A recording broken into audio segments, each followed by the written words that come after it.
Hi, everyone, and welcome to today's webinar, Exposed, How to Spot and Report Fake Reviews at Scale. I am delighted to welcome today's expert speaker, Ann Audio. Welcome, Ann. Thank you, Tracy. So I'm Ann, and I lead our engagement services team at Uberall. And so we coach our clients on their reputation management strategies and help them get set up and get their reviews responded to. So I'm excited today to go over fake reviews and just reputation management in general. First, we'll be going over why fake reviews matter, then the types of fake reviews that we're seeing out there in the marketplace, and then how to spot, report, and respond to fake reviews. And then finally, creating a robust review management strategy. So with that being said, we all know online reviews are important. We're all using them as customers. And what I would say is that these are split-second decisions. When you're going to a business, you're trying to look maybe for a burger or a restaurant, and you're presented with options, and what you'll see is the rating, and then you'll see what customer reviews are on that business. So definitely customers are relying on reviews to make a purchase decision. It's not shocking that almost all of us are doing that. And then that customers are trusting online reviews as much as a personal recommendation. So truly, it's make it or break it for businesses. And you want to make sure that your reputation is being protected and that you have a strategy in place when there are fake reviews, or to make sure that your rating is in good standing. So there has been recently a surge in fake reviews. There's been a lot of headlines around different businesses that are either leaving a flurry of negative reviews and then trying to get businesses to pay to remove them. There's also been a surge in businesses that are trying to charge for a wave of positive reviews. So in light of this, Google has updated their algorithm earlier this year to detect questionable activity. And the first piece is that they will remove reviews if a business receives a spike in reviews over a short period of time. So if a business gets 30 negative reviews in maybe a day, that's something that the algorithm is going to note and proactively remove on behalf of the business. Again, it's not in every single case, but the algorithm has been enhanced to be able to detect that. And then second, if a reviewer leaves the same review across multiple businesses, Google is able to remove those reviews as that person is, maybe trying to receive monetary compensation for those reviews. So these are the two pieces that Google's been very public about. And it's great to see that not only Google, but different review networks like Facebook and Yelp are also taking a more proactive approach. So this was some data that we put together on behalf of our clients. So out of 1,000 reviews that our clients have reported, these were the stats in terms of how many reviews were successfully removed. So this is not something that, this is just based on our data. It's not, hey, this is the de facto hard stats on behalf of the networks, but from what we've found, on Google, 43% of reviews that were reported were successfully removed. And then for Facebook, 73% of reviews that were reported were removed. And then Yelp has been pretty good over many years at removing reviews. And today we're seeing 72% of reviews that were reported being removed. So this is great to see. And if you even looked at this data a year ago and even 2 years ago, the numbers would not be as high. Networks simply weren't removing as many reviews, even though clients were reporting them. So it's great to see that, again, the proactive approach is really seen in the data. And then when it comes to category, we sorted the reviews by the category that was reported, and then looked at what the success rate was. So no surprise that spam and irrelevant reviews had the highest stats. So 68% of them were successfully removed. So these are reviews that a reviewer is saying, hey, I never was at the business. They might be saying that, they got their oil changed and it's a restaurant. And so these reviews are the easiest to remove because they don't relate to a personal experience at that business. So that was the most successful category. Then followed by that were hate speech and ex-employee. So hate speech just being in general harassment, harassing an employee, saying, some incendiary content about someone who worked there. It's, again, no shock that this is being taken seriously by review networks.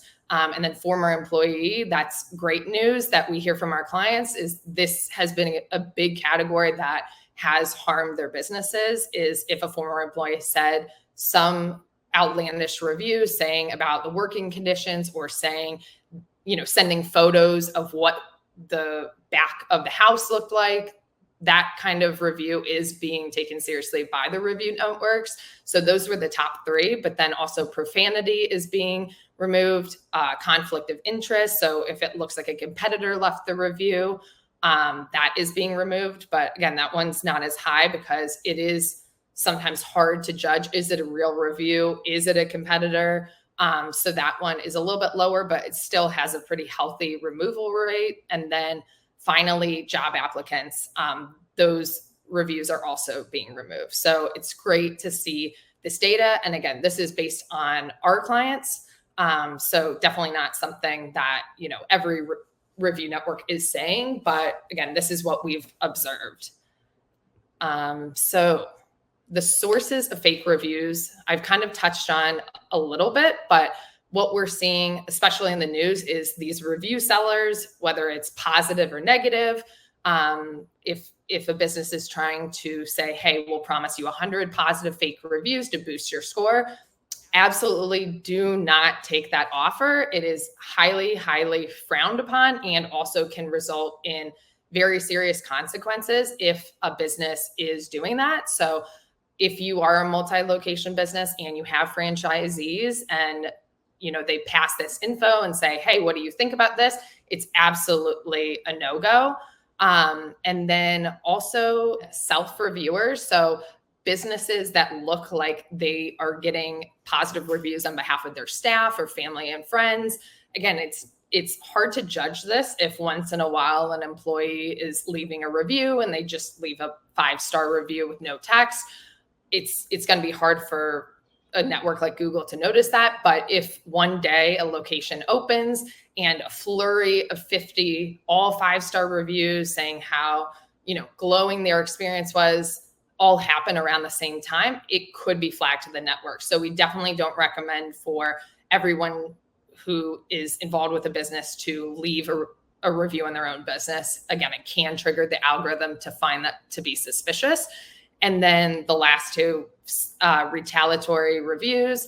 I mean, that's definitely something that happens with a former employee or an applicant, or just something on social media. So we've seen this from our clients, is there might be something posted on TikTok about their experience, and it triggers hundreds of reviews on that location. And we have seen specifically on Google them be very good about removing that.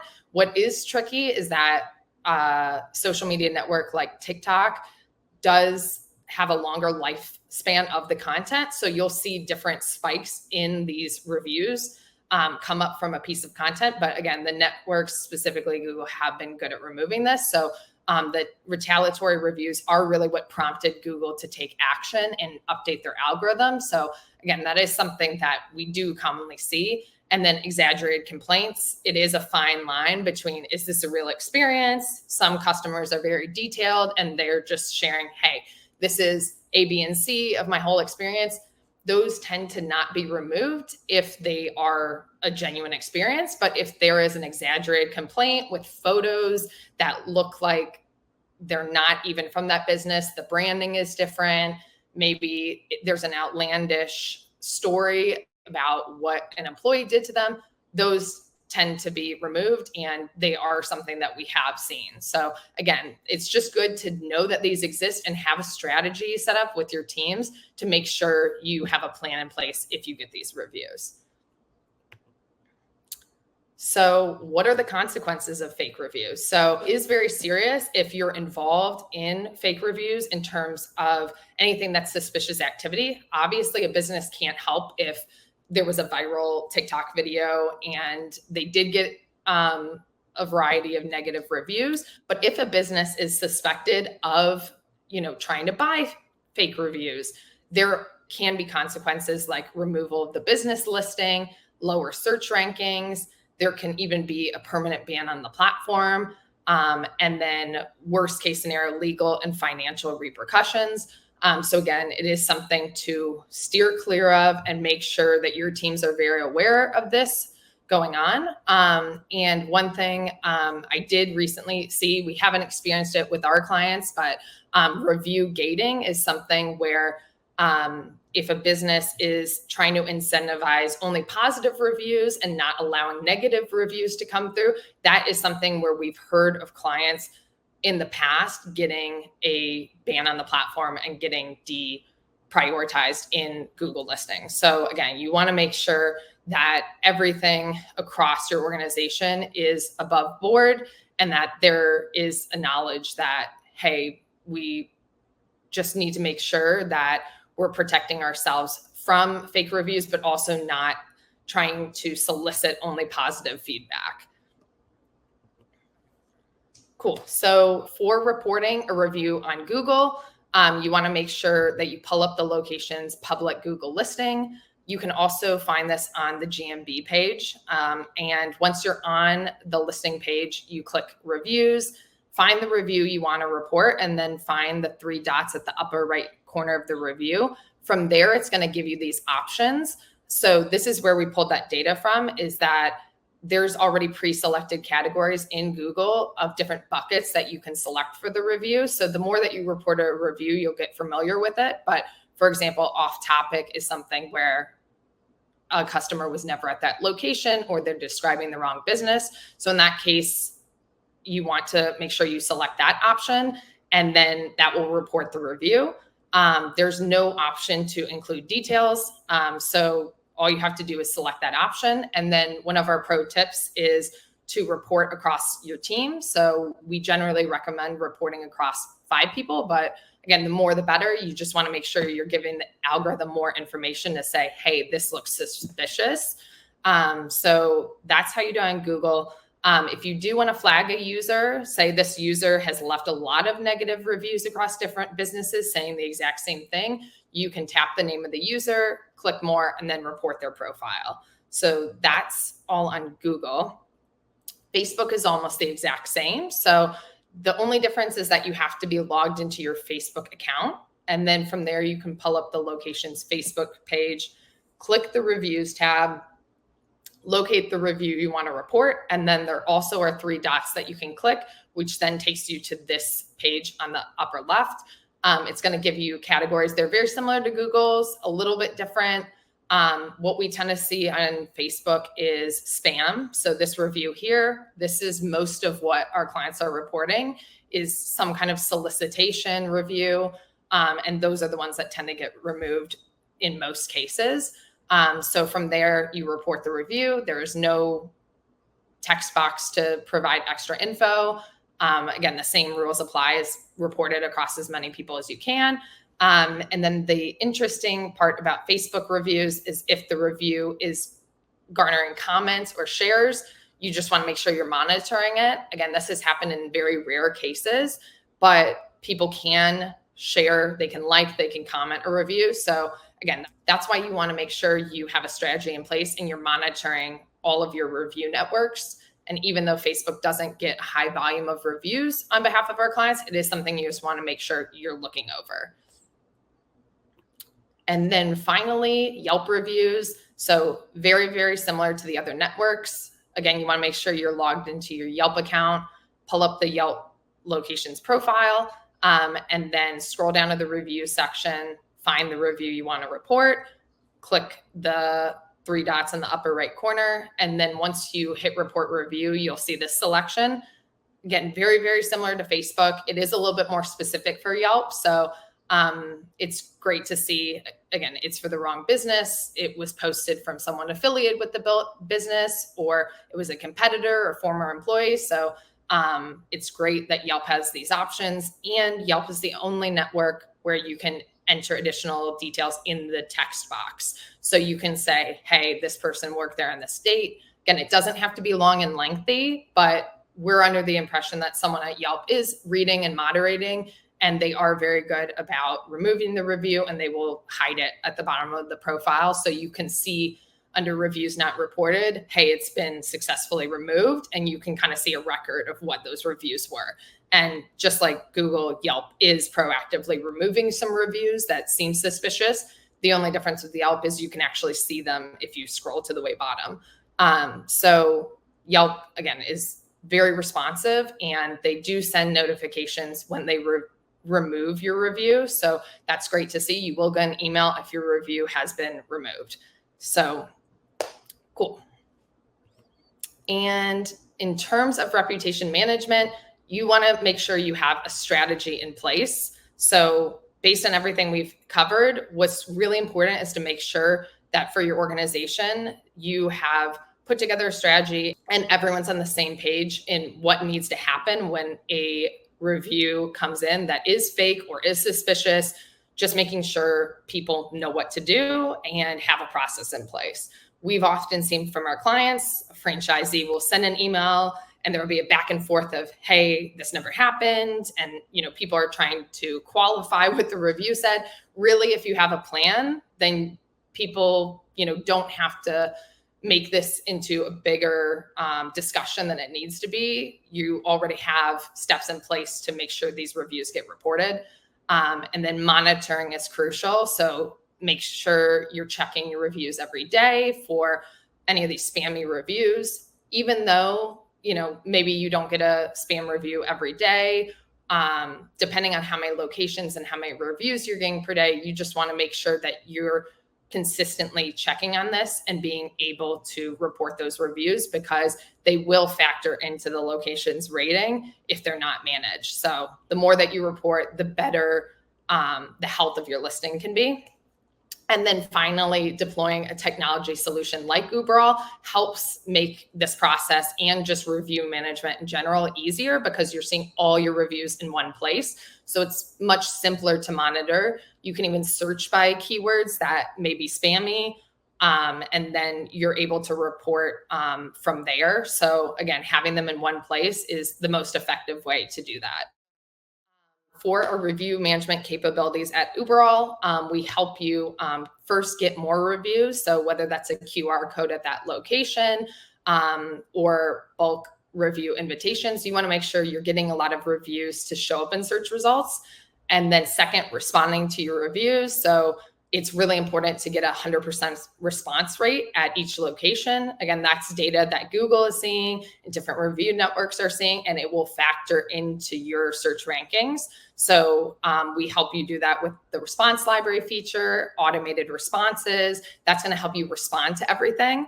And then AI has been a huge game changer for us in terms of the insights that you're getting across your locations. So AI factors into the sentiment scores. So within our platform, you can see each location, how they're doing in terms of service or their food or wait time, and be able to pinpoint what locations need help, what locations are doing well, what locations are doing not so well. So AI is going to help you do that. And then working as a cohesive team. So again, that everyone's aligned in review management is crucial. So we do have a mobile app, and we do have alerts and approval flows, so you can make sure everyone's on board. And if you do manage this at a local level, that the right users have the right permissions. And this just helps make your life easier.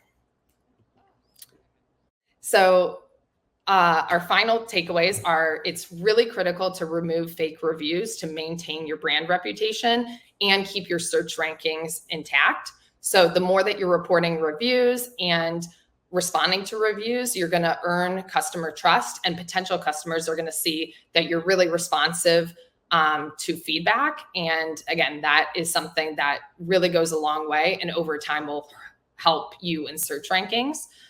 Two, don't let unmanaged reviews harm your brand. So have that strategy in place and make sure your team is able to identify fake reviews coming in and also get them reported and removed. And then finally, use proper tools and automated workflows to help you respond to all your reviews. And using the power of AI, you can respond to more reviews and respond to them faster. So we do have a lot of built-in functionality that helps you respond to more reviews at once, also gives a more personalized response. So you want to make sure you're taking advantage of that to get that 100% response rate. And then finally, here's the impact of responding to reviews. This is something we have more materials on if you'd like to learn more, but basically responding to all your reviews and managing it can result in an increase in visibility, increase in click-through rate, increasing your star rating, and then a pretty significant return on your revenue. So it's important to make sure you have a strategy in place because over time you will see these different metrics improve. And the more that you're managing across locations and getting their buy-in to kind of be on this journey together, you're going to see that your star rating or your click-through rate will improve over time. And again, it's not like a perfect science, but it's something that the more that you have a strategy in place, the more you can see these results. And thank you for your time. That's everything in the presentation. If you'd like to get in contact with us, we can be reached at the email and website below. And then I will turn it over to Q&A.